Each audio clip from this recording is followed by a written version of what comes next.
April 2024 میں قیامت برپا ہو جائے گی۔ بار بار سورج گرہن ہونا اس بات کی طرف اشارہ کر رہا ہے۔ اسرائیل میں سرخ بچھڑے آ چکے ہیں، اور سرخ بچڑوں کا آنا، ان کا ذبح ہونا، یہ قیامت کی آخری نشانی ہے۔ اس کے بعد دجال کا ظہور ہوگا اور دنیا اپنے آخری مرحلے میں داخل ہو جائے گی۔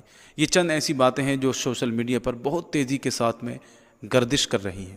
آئیے جانتے ہیں کہ اس کی حقیقت کیا ہے۔ تو دیکھیے، یہ تینوں واقعات بالکل الگ الگ ہیں، ایک دوسرے سے اس کا کوئی تعلق نہیں ہے، لیکن قربان جائیے یوٹیوبر کی ذہانت پر کہ وہ اس طرح سے ان کو ملا کر پیش کرتے ہیں اور قرآن و حدیث سے ثابت کرنے کی کوشش کرتے ہیں کہ ایک عام مسلمان کے دل میں خوف و ہراس پیدا ہو جاتا ہے اور طرح طرح کے وسوسے ذہنوں میں آنے لگتے ہیں۔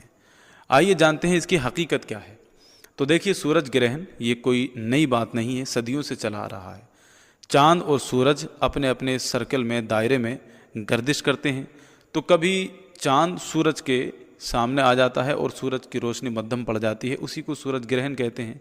کبھی چاند سورج کے بالکل سامنے آ جاتا ہے اور دن میں ہی اندھیرا ہو جاتا ہے، یہ سورج گرہن ہوتا ہے، اور یہ اب سے نہیں بلکہ صدیوں سے یہ چلا رہا ہے۔ تو قیامت کی آخری نشانے کا اس سے کوئی تعلق نہیں ہے۔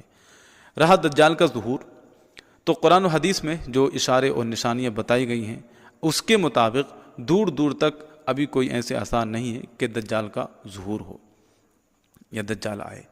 اور رہی بات یہ کہ اسرائیل میں سرخ بچڑے آ چکے ہیں، تو یہ ان کا عقیدہ ہے۔ ان کا عقیدہ یہ ہے کہ تھرڈ ٹیمپل بنانے کے لیے، جہاں پر بیت المقدس ہے، مسجد اقصیٰ ہے، تو تھرڈ ٹیمپل وہاں پر بنانے کے لیے ان کو پاک ہونا ضروری ہے، اور پاک ہونے کا طریقہ یہ ہے کہ سرخ بچڑوں کو ذبح کیا جائے اور ان کی راکھ کو پانی میں ڈال کر وہ نہائیں گے، تب وہ اپنے آپ کو پاک سمجھیں گے اور تھرڈ ٹیمپل بنانے کے قابل سمجھیں گے۔ یہ ان کا عقیدہ ہے۔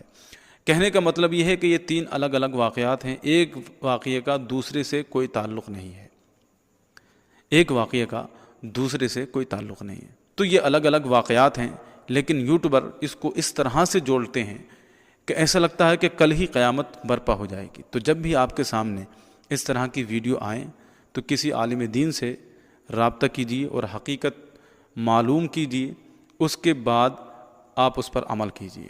اگر وہ آپ کو ٹھیک لگتا ہے، قرآن و حدیث کے مطابق کوئی ویڈیو لگتی ہے، تو دوسروں تک پہنچائیے، خود بھی عمل کیجیے۔ لیکن اگر وہ قرآن و حدیث کے مخالف ہے اور آپ نے انجانے میں اس کو شیئر کر دیا، تو آپ بھی اس گناہ میں داخل ہو جائیں گے، کیونکہ قرآن و حدیث میں بار بار اس بات کی تلقین کی گئی ہے کہ جب کوئی خبر آپ تک پہنچتی ہے تو اس کی تحقیق کیجیے، یہ ایک مومن کی نشانی ہے۔ اللہ تبارک و تعالیٰ سے دعا ہے ہم سب کو اس طرح کی خرافات اور اس طرح کے وسوسوں سے بچنے کی توفیق عطا فرمائے۔ السلام علیکم ورحمۃ اللہ وبرکاتہ۔